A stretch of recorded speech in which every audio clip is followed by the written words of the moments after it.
Backstage with Jonathan Davis. Yes, sir. Man, the myth, the person who sings in a band. I sing in a band.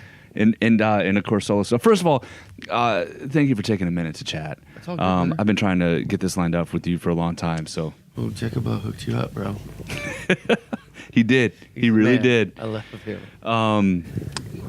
First, bring me back to the beginning of this solo record, Black Labyrinth, because obviously we know the stories. I was there in Vegas when you were talking about it before it came out. 10 years in the making. Yeah. That is such a gigantic undertaking. Well, it was. It feels like it anyway. It was like only a year. I mean, when I made it, it was probably a year, but it sat in a computer for the other 9 or 10 I suppose. Years. Yeah, so that really sucked.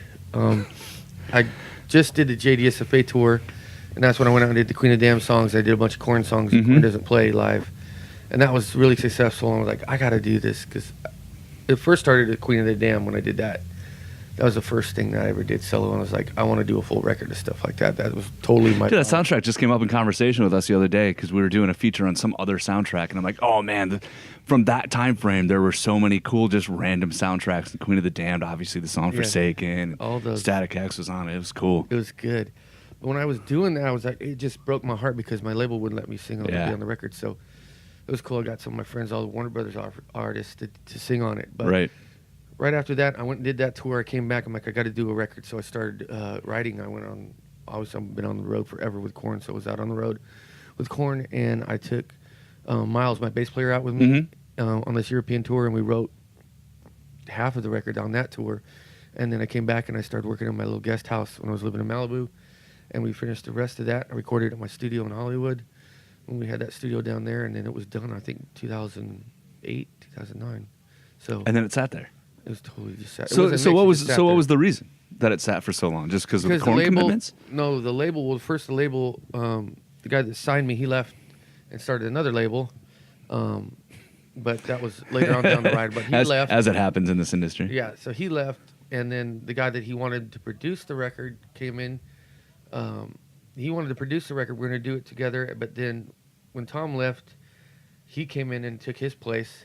So we couldn't do the record. So I was just like looking at everybody going, can I just have my record back, please? And they're like, we're sorry. Yeah, here's your record back.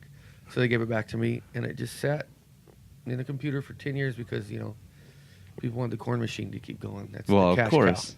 And so finally, after, we've changed management a couple times, and my manager said, it's time for Korn to take a little break. And I was like, well, can I please put out my record now? And I hooked up with Ash for Sumerian, and he signed me, and I love being over there. I get to have all the artistic freedom I want. No one's getting in my way with anything. So we did it. I thought it would be a good home for it, and I wasn't expecting much. I just wanted to put it out, let it be out there, and we finished mixing it. I did one new song, which was "Walk On By." I did that at my new studio in Bakersfield, but other than that, it's all was recorded 10 years ago. Wow. The instrumentation on this record, your voice, obviously, if you're a fan of Korn, you know Jonathan Davis's voice. But the instrumentation on this record, there's so much of it. There's crazy shit all over the place.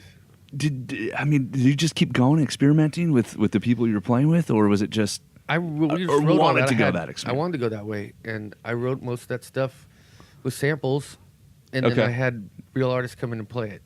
Makes sense, I didn't want it to be all, I love keyboards. Don't get me wrong, there's tons of keyboards all over it, but all the more world music-y vibe, like instruments, the dukes and tablas and ouds and all this stuff, I had them come in and play it live, and it's just so much better. It really is, and that's like the kind of stuff I was like, I really like this dark. I was trying to mold both those, with the world music vibe and Middle Eastern kind of music with heavier music, and that was my goal, and I think I pulled it off. Again, the sound of this record, it's one of those. Sure, you can crank it up on your phone, you can crank it up wherever, but when the headphones are going and you hear the different, you know what I mean? Yeah, that's where I got it, man. I grew up listening to records on headphones on vinyl. Yeah, absolutely. In high school, we had tape cassettes, but I like somebody sitting there on that pan button, just going back and forth. Yeah, I'd lay in my bed with headphones on, the record on, and just zone out, and I loved those records that were panned and doing all that stuff. So it was really cool. Yeah, absolutely. The current single is, of course, the song "Basic Needs." I know you just shot a video for this, right? Yeah. Pretty dark from what I'm hearing.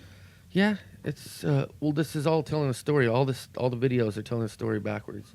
So when it's done, I think I'm gonna cut it together into a little short movie, and you can watch it. But each video is a different character from the previous video, and I'm just it's really cool. If you go back when they put Basic Needs out, go out, watch what it is. Then everyone, I'm filming. What it is, Basic Needs, or what it is, everyone, then Basic Needs. So, yeah, we're gonna keep doing. I'm gonna do all the singles probably. Just gonna tell a little crazy story. Okay. Yeah, and then I also have this other stuff where I'm doing the Gansfield stuff too, and it's this whole album was meant to be an experience. There's a whole story, there's a whole experience to this. Yeah, that's what I thought. That's what I was going. More than just just check out my record, put some headphones, listen to it. I wanted it to be just something that was immersive, and so now I do these things at my shows where kids can come do the Gansfield. It's part of the VIP thing. That's cool. And I put them in a room, and they get their goggles and their headphones and the red lights, and I've been having some fun with that, watching them trip out. Some people see some crazy stuff. Some people have out-of-body experiences. It just depends on your brain. Oh, so man. it's really fun. You've always been into a lot of that stuff, right? Weren't you just doing something with Ghost Hunters, Zach? Yeah, with Zach. Zach Bagans? Yeah. I like him a lot. We're kindred spirits. I really, really like him. He's got a museum in Vegas. Yeah, it's got all these crazy haunted artifacts, and there's some craziness that goes on in there. Oh, God, I bet. Some really dark energy in there, and it's all the things, I guess I would say. There's just a lot of crazy stuff in that place that I really like, and I feel like really happy when I go there. I don't know why. I'm gonna make it a point. I go back to Vegas not till February, but I'm gonna check that out. There's some really intense shit in there. Speaking of which, congratulations, because there's a display now at the Hard Rock of your stuff. They took one of my uniforms, and I was like, oh, right on. What was it? What Exactly what I'm wearing. The uniform I call it of my Jonathan uniform. Davis. I've been touring for 24 years, almost 25 years, and I'm tired of lugging around luggage with a gazillion different outfits and all this shit. So I basically found one outfit that I like, and I bought. I got 14 of them, but I just really bring about 7, and That's it. The same every day. I don't got to worry. Black pants, black shirt. Black pants, black shirt, black shoes, black cardigan, sweater. We gotta have room. You gotta have room out on the road. Don't you have a pretty big video game setup that you go out with? That's what I thought. Okay. Yeah. Those are for my kids. Mine is the when I'm out touring with Korn in bigger places, I have a big, huge entertainment center, and I could sit there and play games. But now the kids got their little rigs, and I'm busy with this. They got me doing so much, but I don't even have time to play video games. So that's the worst, isn't it? It sucks. I play them on the bus. I keep starting over characters on Skyrim, and then I get lost and doing something else, and I come back to it, and like, damn it, and I start over again. I've been just playing like Fortnite and stupid shit like that. I play the story. Okay, wait a minute. Explain Fortnite to me, because this one I still haven't. I have a 6-year-old, and of course all the kids at school are playing Fortnite. This neighbor kid shows up at my door the other day, and I'm playing. I don't remember what I was playing. I was playing something. And he's like, "You playing Fortnite? You got to play Fortnite. That's the best game ever. Can Penny come out and play?" Right. It's cool. Well, most people play the big, huge, player versus player. You got 100 players in this world. Big battle royal. Big battle royal. I play the Save the World. It's called Save the World. It's more the story. I'm just shooting zombies and stuff. So okay. I'm not trying to play other people. I don't care. See, that's where I'm at with games, man. I don't like I don't want to do that. But get my ass beat on video games by a 12-year-old across the country. That's all about, Oh, I bet. I totally bribe them with V-Bucks and all that stuff because that's all they want is the inline currency. Sure, of course. She said this. Gotcha. All good, man. So Black Labyrinth, obviously, Basic Needs. I mean, we covered that. The video is going to be out in a couple of weeks. Obviously, we're looking forward to checking that out. Congratulations on the success of this, because I know you said earlier how you didn't really expect much, just get it out. But it's really taken off, and people are really seem to be grabbing hold of this. Grabbing hold. It's taking a little bit, but I don't know. I'm stoked people are enjoying it.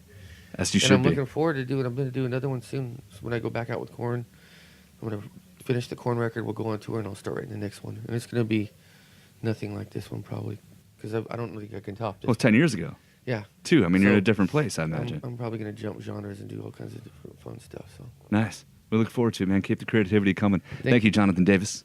awesome.